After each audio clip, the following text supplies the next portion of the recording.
Take me back to your life back in your home country. In a general sense, what kind of a life did you have there? Well, you would be in the forest, and our village are way up in the mountains by the river. Your livelihood would be dependent entirely on resources from the forest itself. And when I was young, I used to go hunting and fishing with the adult. And when I was older, I could go hunting with my friends. And at that time, you depended on the resources there. At that time, were the resources abundant enough to live on? Yes, you could say that no one was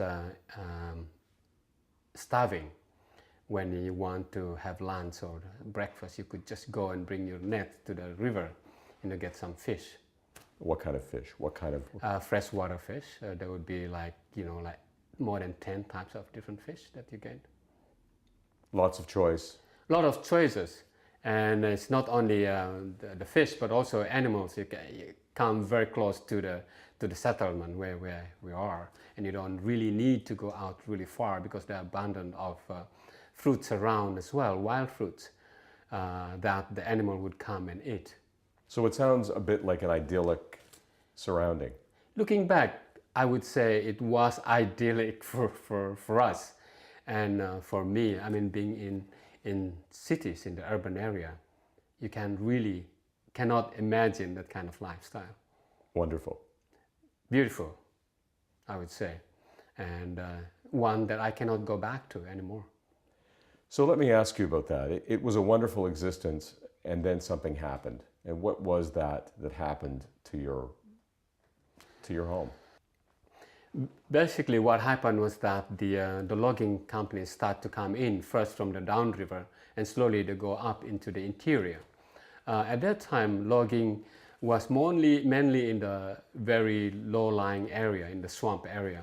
And then they found out that you could bulldoze your way up into the very steep area in the mountains where we are. And that's why the hill logging started in the late 70s and early 80s. And that's when they started to come into our area. It was really unimaginable that anyone could come, because we used to travel for weeks downriver by boat. And for them to come with bulldozers like that was quite something like magical for us. Magical, but destructive.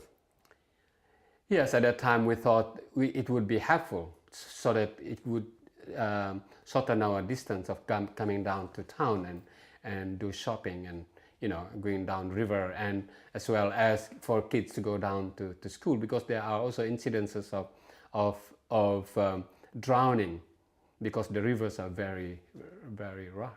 So originally, as the roads were being built and as the bulldozers were coming in, there was a sense that this might not all be bad. Yes, because their intention was saying that this was just for building roads, for your development. And they were also bringing up schools to the village, as well as medical clinic to the village, on the pretext that, these were development, without saying to us that they were trying to get their hands into our forests. And what was their real intention? Definitely, when we was farming in the area, and we see all these surveyors coming into the area, and they said, don't worry, we're just trying to figure out the mapping of the area.